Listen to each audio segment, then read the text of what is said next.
I always thought that peace lived in repetitions. The sound of the gate opening in the late afternoon, the sound of coffee rising in the kettle, the clock in the living room marking the same time every day. 20 years of marriage have taught me that when nothing changes, it's a sign that everything is okay, or at least, it seems to be. That morning, the sky was an indecisive color, neither blue nor gray. I was collecting clothes from the line when I heard the mailman, a banal, almost forgotten sound.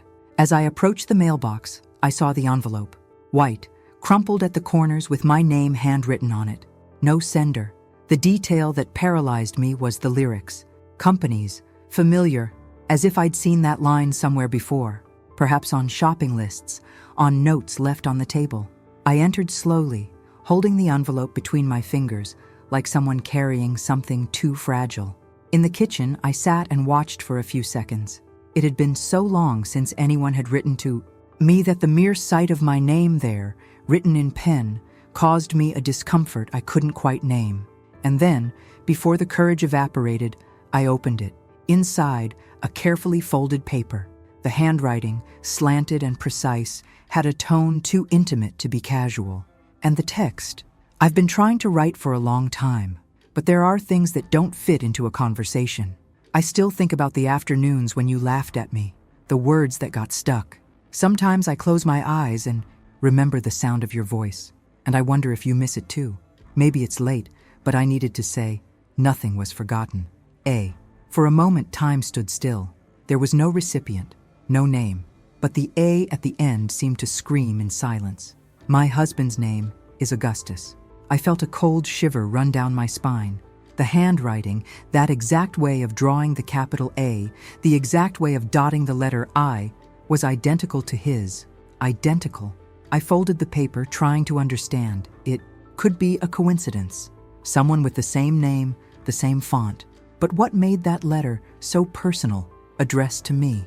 When Augusto came home from work, I was standing in the kitchen, the letter on the counter. He kissed my cheek, asked how my day was.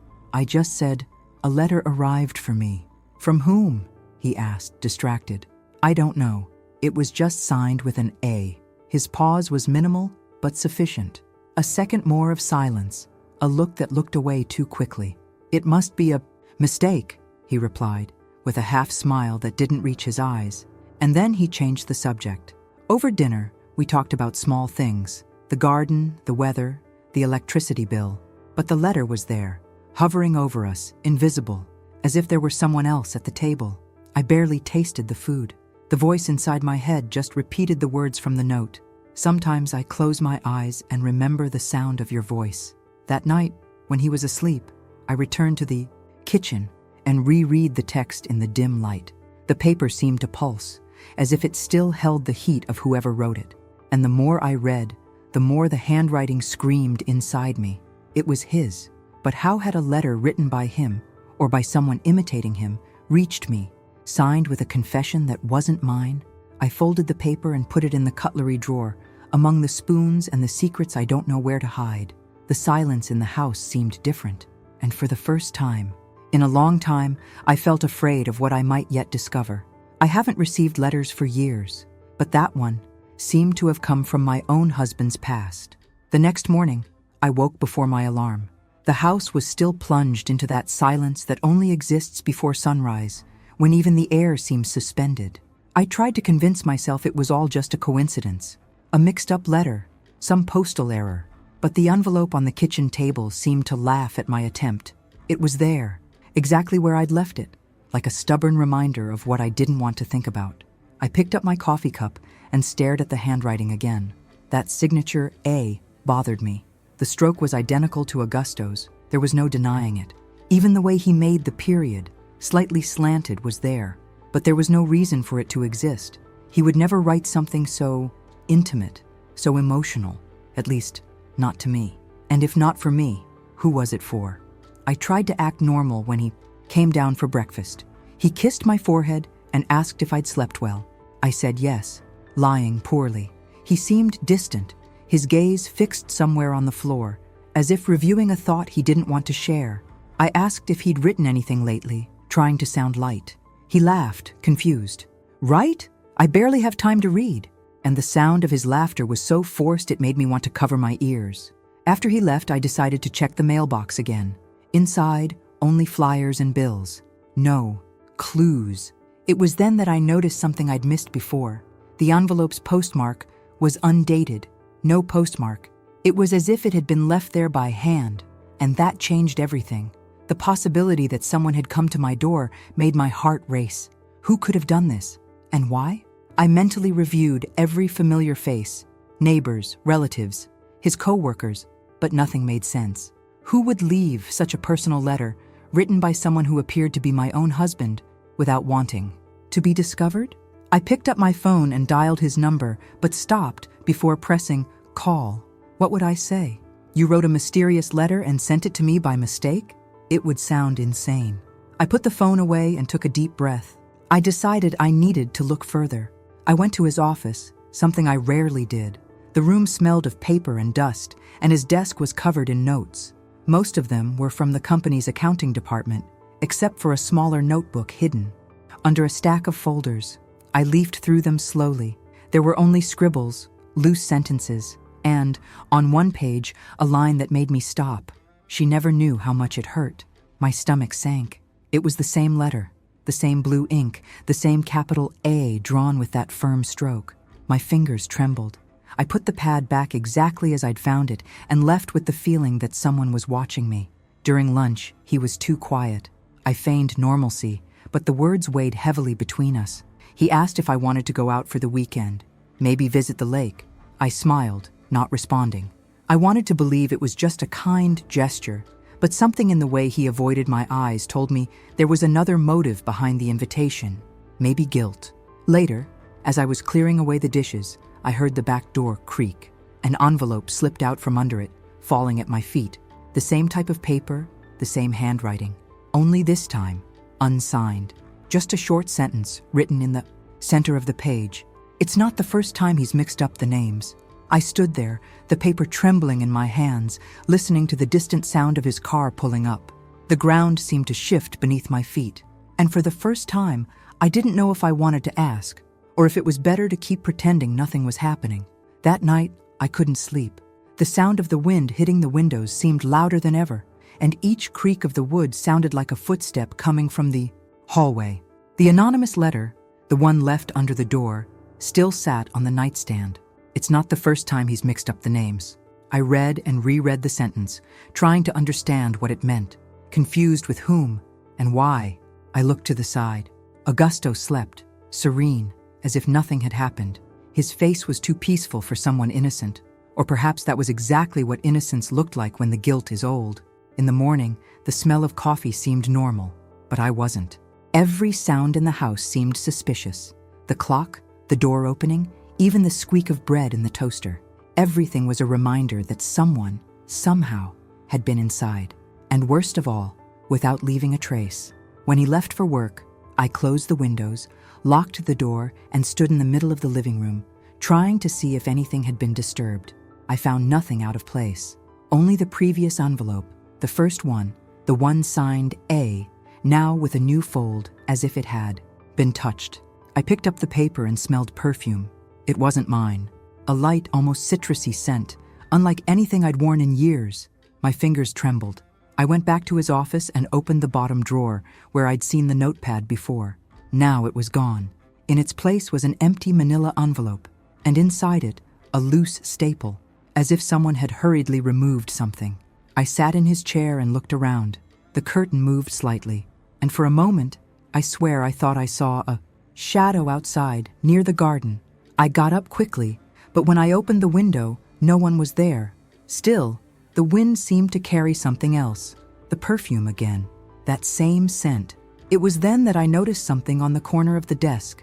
A faint, circular mark, as if someone had recently placed a cup there. But Augusto never drank coffee in the office. He said he didn't like the smell lingering on the papers. That didn't make sense. The phone rang. The sound made me jump. I answered, quickly. It was a woman. Her voice was calm, but there was a tremor hidden between the words. "I apologize if I caused any discomfort," she said. "Who's speaking?" I asked. There was a pause. I just want you to know that none of what happened was your fault." Before I could react, the line went dead. I stood still, the phone still pressed to my ear, listening to the sound of my own heartbeat. The voice wasn't entirely unfamiliar. There was something familiar, yet distant, like an old memory. That afternoon, when Augusto arrived, I watched him closely. He seemed tense, though he tried to hide it. I asked if anyone had called home. He denied it too quickly. I asked about the perfume. I said maybe someone had used the office. He laughed, as if amused by a delusion. "Helena, you're seeing things where there aren't any." But that night, when he got out of the shower, I noticed something small, almost insignificant. A scratch on his fist, very thin, just closed. I asked him what it was. He looked at his arm, confused, and replied that he must have cut himself at work. But Augusto worked in an office. There was nothing there that could cause that kind of wound. I waited for him to fall asleep and returned to the kitchen. The anonymous envelope, the perfume, the voice on the phone, everything swirled in my head, forming a web of possibilities. I grabbed the envelope from under the door again and turned it inside out. That's when I saw something I hadn't noticed before. A small, almost faded lipstick mark right in the bottom corner. A subtle, yet still noticeable, reddish hue. And the most disturbing detail, it was the same color as the lipstick I wore every day. I stared at that lipstick mark for long minutes. It was small, almost invisible, but it was there, imprinted on the corner of the paper like a silent provocation. The color was exactly the same as the one I wore every day, a subtle shade of burnt red. For a moment, I thought it might be a coincidence, but the idea seemed too unlikely.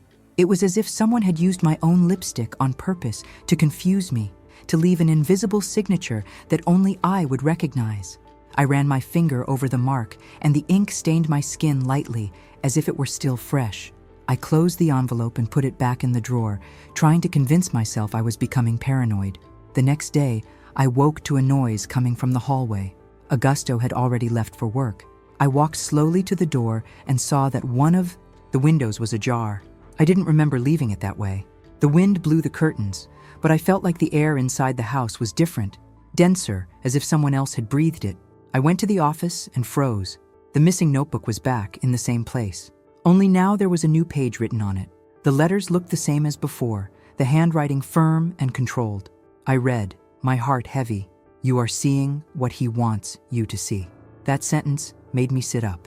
It was impossible. Who was writing this? Someone was breaking into my house, going through my things, leaving me messages, and it seemed like they knew our routine, every detail of what was going on inside. I considered calling Augusto, but the idea seemed pointless. He'd think I was exaggerating, that it was just another one of my worries. I took a deep breath and decided I needed to figure it out for myself. I spent the rest of the morning watching the neighborhood through the window, as if hoping to spot some strange movement. Nothing happened. Everything seemed too normal, and that, too, was what bothered me. The neighboring houses were silent, and I realized that in recent days I hadn't seen my neighbor outside. Before, she always watered her plants at 8. Now, her garden was dry. That afternoon, I decided to go out. I walked to the local post office to ask if anyone had left mail in my name. The clerk looked at the form and said there was nothing registered. I showed him the envelope. He examined it and shook his head. "There's no postmark. This didn't come through here." His voice gave me chills. I returned home feeling like I was being followed. When I entered, the air was once again filled with that light, citrusy scent, the same as last time. I walked to the kitchen and noticed one of the chairs was out of place. On the table, the manila envelope, the same one that had been empty days before, now had a piece of paper inside. I picked it up carefully, my heart pounding so hard I could barely breathe. The note was short, almost a whisper on the paper. "He doesn't know you found what was meant for me." I felt the ground shift beneath my feet. The message seemed to confirm what I feared. Someone believed the letters were meant for them, not me. And somehow this person was trying to warn me of something. That night, Augusto arrived later than usual. He said work had gone on for a while, but his shirt collar was creased, and a faint scent of women's perfume hung in the air. It wasn't mine, nor the citrus. Something else. A sweet, almost suffocating aroma. He greeted me with a quick kiss, and I just watched him in silence. Hours later, while he was asleep, I opened his nightstand drawer. Among receipts and keys, I found something that made me freeze. A lipstick, the gold cap, the thin barrel, the color exactly the same as the label on the envelope, and, engraved on the side, a name, Clara. I stood there with the lipstick in my hand, the name engraved on the side. Clara, he seemed to watch me, cold, like a silent confession. It was an expensive brand, the kind he'd never choose on his own. I carefully put it back and closed the drawer, but the gesture didn't erase the discomfort. I spent the rest of the night trying to act natural, but every time he moved in bed, I wondered who Clara was and why that lipstick was hidden among his things. In the morning, as he was getting ready to go out, I asked, trying to hide the tremor in my voice, "Do you know anyone named Clara?" He paused for a second, adjusting his tie before answering, "Clara? Not that I remember." "Why?" "Nothing. I've only heard that name around." He smiled too quickly, like someone trying to end a conversation before it begins. When he left, the house fell silent, and the silence now seemed like a different character. I opened the window, gasping for air, and saw my own reflection in the glass, pale, suspicious, someone who seemed to be aging inside. I went back to the office, and once again, the notebook was there. The same one, but on the previous page, the one where it was written, "You are seeing what he wants you to see," had been ripped out. In its place, only a faint ink mark. I closed the notebook and sat in the chair, observing the space around me. Everything looked the same, but I was certain someone had been there while I slept. Perhaps him, perhaps someone else. I picked up the phone and called the company. The secretary answered with her usual polite voice. I asked if Augusto had arrived yet. There was a pause. "He left early today, said he had a meeting outside." I tried to sound nonchalant. "With whom?" "With Mrs. Clara. She called yesterday asking to reschedule the appointment."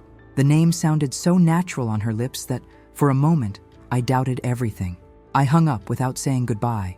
My heart was pounding, and I realized the world I knew, the house, the marriage, even his name, was crumbling in my hands.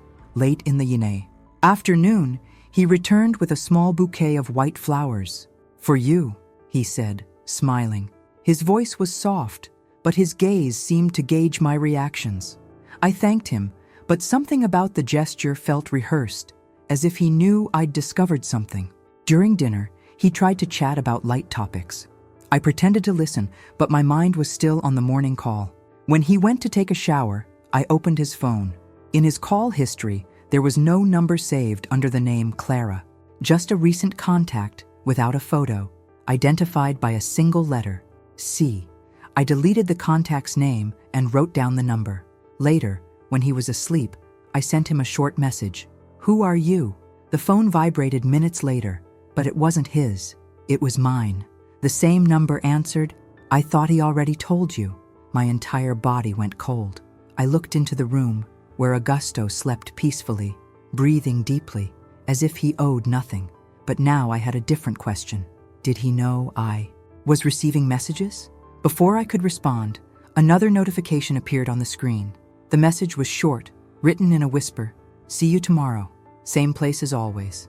Below, an address I recognized, the park where he proposed to me 20 years ago. I spent the night awake, staring at the ceiling while messages still flashed on my phone screen. "See you tomorrow. Same place as always." That phrase seemed to echo inside my head. The park, the same park where, 20 years ago, Augusto had knelt before me with a simple ring and the promise of a peaceful life. Now the same scene was back, but laden with shadow. He slept beside me, motionless, and for a moment I felt a strange tenderness mixed with anger. I considered waking him, asking, demanding an answer, but something inside me told me to wait. Sometimes silence reveals more than a confession. In the morning, I made coffee as usual, trying to hide the tremor in my hands. He came down in a suit, his perfume subtle, and his face lighter than it had been in days. He smiled and said he had something quick to do, but would be back before lunch. I just nodded. The scent of the white flowers he'd given me still lingered in the kitchen, too sweet, almost cloying. When he left, I waited a few minutes and then went to the window. The car turned the corner, heading straight for the park. I left soon after, driving slowly, my heart racing. The sky was cloudy, the wind chilly. I parked the car far away and walked to one of the central benches. From where I was, I could see almost the entire grassy field. That's when I saw him. He was there with his back turned, cell phone in hand. He wasn't alone. A woman approached him, her hair tied back, wearing a light-colored coat. The way they greeted each other, a brief, restrained touch, seemed like someone harboring a story too long to be told aloud. I stood there, watching, unable to move. She gestured, spoke quickly, and he occasionally lowered his head, avoiding her gaze. At one point, she took something from her bag, an envelope. She handed it to him. My body reacted before my mind. I took a step forward, but held myself back. The wind blew hard, and a piece of paper escaped the envelope, fluttering to land near one of the trees. I waited for them to move away and ran over. It was an old photograph, folded at the edges. In the photo, Augusto was younger, standing next to a woman who, at first glance, wasn't Clara. What chilled me was the fact that the woman, in the photo, looked like me, or rather, like I looked many years ago. The same haircut, the same simple clothes. On the back, a sentence written in pen, "To Helena, with love." I never imagined it would all end like this. My heart raced. I tried to understand. Why would someone have an old photo of us and yet write as if I were someone else? I folded the paper and put it in my pocket. When I looked again, they were gone. I returned home before him. I sat in the living room, the photograph on the table, waiting to hear the familiar sound of the car in the driveway. When he came in, I asked if the day had been productive. "It was quiet," he replied, and kissed my cheek. The scent of the same citrus perfume enveloped me, the same as the letters. That night, while he was showering, I looked at the photo again. I tried to remember the day it was taken, but there was no memory at all. It was as if that moment had never existed in my memory, as if someone had created it. Just before I fell asleep, my phone vibrated again, the same unknown number. I opened the message with trembling hands. "You shouldn't have gone today. Now he'll hide it better." Below, a new line, short, almost like a whisper. "The next letter is not for you, it's for me." I spent the rest of the night with my cell phone in my hands, rereading the message like someone trying to decipher a language that doesn't exist. "The next letter is not for you, it's for me." What did this mean? And who was this me? Everything in the house seemed to carry a hidden meaning, as if each object held a clue I couldn't see. I looked at Augusto sleeping beside me, serene, breathing deeply, and a part of me still wanted to believe there was a simple explanation. But another part, the one that had already learned to be suspicious, knew there was no possible coincidence. In the morning, I woke to the sound of the mailman, and my heart raced before I even got up. I hesitantly went to the door. There it was, a new envelope, identical to the others. Only this time, it was open, unsealed. Inside was just a sheet of paper with different handwriting, firmer, less rounded. The words were direct, almost cold. "I warned you he wouldn't stop. Now it's up to you." I felt a knot in my stomach. The note seemed written by someone who knew me too well, someone who was watching everything. I took the letter to my room and hid it in the back of the closet. When Augusto woke up, I asked, trying to sound casual, "Did you order anything?" "No," he replied absently, pulling on his shirt. "Why?" "The mailman came early. I thought it was something from you." He just shrugged and kissed my cheek, but the gesture was too quick, too distant. After he left, I sat in the kitchen, staring at the empty envelope. What disturbed me most was the feeling of being guided. The letters, the notes, the messages, everything seemed to follow a logic I didn't yet understand. I decided to go to the park again. Maybe I'd find something, maybe someone. The place was nearly deserted. I walked the same route as the day before, the benches damp, the wind biting my face. It was then that I noticed something at the base of one of the trees, a folded piece of paper tucked under a rock. I carefully picked it up. It was a printout of an email. The sender, Clara Martins. The recipient, A. Vasconcelos. My entire body froze. The first lines read, "I don't want any more of this. You promised she'd never know. Don't come looking for me." Again, my hands were shaking so badly I almost dropped the paper. The date was only 2 weeks old. I rushed home, trying to understand what it all meant. Was Augusto being blackmailed? Or did Clara really exist, just wanting to get away? When I arrived, his car was already in the garage. I walked in slowly. He was in the living room, leafing through a newspaper. He looked at me and smiled, but the smile didn't reach his eyes. "Did you go for a walk?" he asked. "I needed to think a bit," I replied. He nodded, not insisting. That night, while he was showering, I went to the office again. The computer was on. On the desktop, a new folder, old files. Inside, photos, documents, and an open text file. The first sentence took my breath away. If she finds out, it's all over. I couldn't read the rest. I closed the file and turned off the monitor. When I turned, he was standing in the doorway, just watching me. He didn't say anything, and his silence weighed more heavily than any accusation. "Did you forget something?" I asked, trying to hide it. He looked at me for long seconds before answering, too calmly. "I wanted to know why you've been going through my things." I felt the blood drain from my face. Before I could respond, he came over and placed something on the table, an envelope. The same type, the same paper. Only this time, it was sealed and had my name handwritten on it. "I think you should read it," he said, and he left the room without looking back. I stood there for a few minutes in front of the envelope, not daring to touch it. The paper was the same as before, white, thick, with an almost smooth texture. Only this time, my name seemed to have been written calmly, unhurriedly, as if the writer knew exactly the weight of what they were leaving there. The sound of Augusto's footsteps receding echoed through the hallway until silence once again filled the house. I felt my heart beat in time with the living room clock. I opened it slowly, as if diffusing a bomb. Inside was a single sheet, undated, unsigned. The handwriting was his. I had no doubt about that. The same way of writing the A at a slight angle, the same sharp cut of the final letters. I took a deep breath before beginning to read. "If you found this, it's because you already know more than you should. I tried to avoid it, but you can't erase what happened. What you call a lie, I called protection. There are things that belong to a time you never knew. I'm not asking for forgiveness, just for you to understand. Some truths don't fit within a marriage." The words left me breathless. I read and reread them, trying to find subtext, clues, any fragment that might explain what he meant. The tone wasn't confessional. It was farewell, from someone who knew he would be discovered.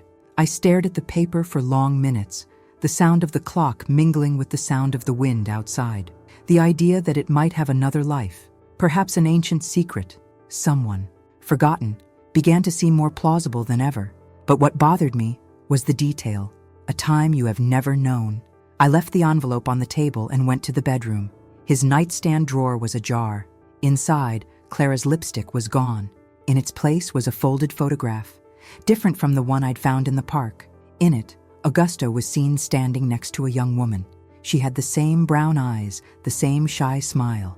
On the back, just 2 words, "My daughter." The photo looked old, but not old enough to be from before our wedding.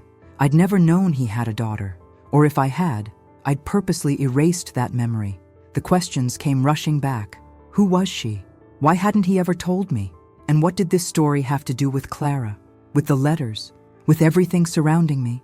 I sat on the edge of the bed, trying to gather my thoughts.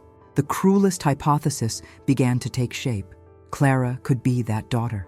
Perhaps he had sought her out, and what I had interpreted as betrayal was actually guilt. But if so, why hide it? Why all the lies, the messages, the half-truths? When he returned home, I pretended to be asleep. I heard the sound of him taking off his shoes, the slight creak of the office chair, then silence. I waited a few minutes and went into the hallway. The office light was on. The door was ajar. He was sitting at the computer, staring at something on the screen. I approached quietly. On the screen, an email conversation was open. I recognized the name at the top, Clara Martins. The subject was reunion. The last message, sent by her, said, "I tried to warn you. She already knows everything. And now, maybe, it's too late." Before I could react, he slammed his laptop shut. He turned and looked at me. "You weren't supposed to see this," he said in a low, almost resigned tone. I approached slowly, trying to contain my voice. "Who is Clara, Augusto?" He was silent for a few seconds that felt like hours. Then he took a deep breath and replied, "Clara is someone you should have met a long time ago." And before I could ask any more, the sound of the doorbell cut through the air. The sound of the doorbell echoed through the house like a gunshot. Augusto and I stared at each other, frozen. No one usually showed up at this hour. He stood up slowly, and for a moment I considered stopping him, but something in his gaze made me back away. The silence that followed was so thick I could almost hear my own heartbeat. From the living room, I heard the creak of the door opening and a low, hesitant female voice. I took a few steps closer, enough to see half of the scene. A woman stood in the entrance, holding an envelope in her hands. Her dark hair was tied back in a bun, her face pale, and a nervousness etched into her gestures. I recognized the name before she even said anything. Clara, the same one from the letters, the photo, the messages, the name engraved in lipstick, the name that had been tormenting me for days. She looked at me, and the discomfort on her face was almost palpable. Augusto seemed frozen, unsure of what to do. "I needed to see you," she said, her voice shaking. "And she needs to hear it too." The world seemed to shrink around me. My first reaction was anger, but the look in her eyes wasn't that of a woman involved in an affair. It was the look of someone carrying guilt, an old, tired guilt. "Who are you, anyway?" I asked, my voice firmer than I expected. She took a deep breath, as if preparing for a wound that was about to open. "My name is Clara Martins. I'm Augusto's daughter." I gasped for air. The words echoed like a sharp blow, and suddenly everything, the letters, the messages, the photograph, began to align with a painful logic. But at the same time, something didn't add up. If she was his daughter, why all this mystery? Why write to me? Why hide? She continued. "I tried contacting him a few more times, but he wouldn't respond. I thought you knew about me, that you were just avoiding me. When I sent the first letter, I used his address, and only later did I realize you lived here now." I looked at Augusto, who remained motionless, his eyes downcast. "Why didn't you ever tell me?" I asked. He ran his hand over his face, exhausted. "I thought it was better this way. Clara is my daughter from my first marriage. When I married you, things between us were complicated.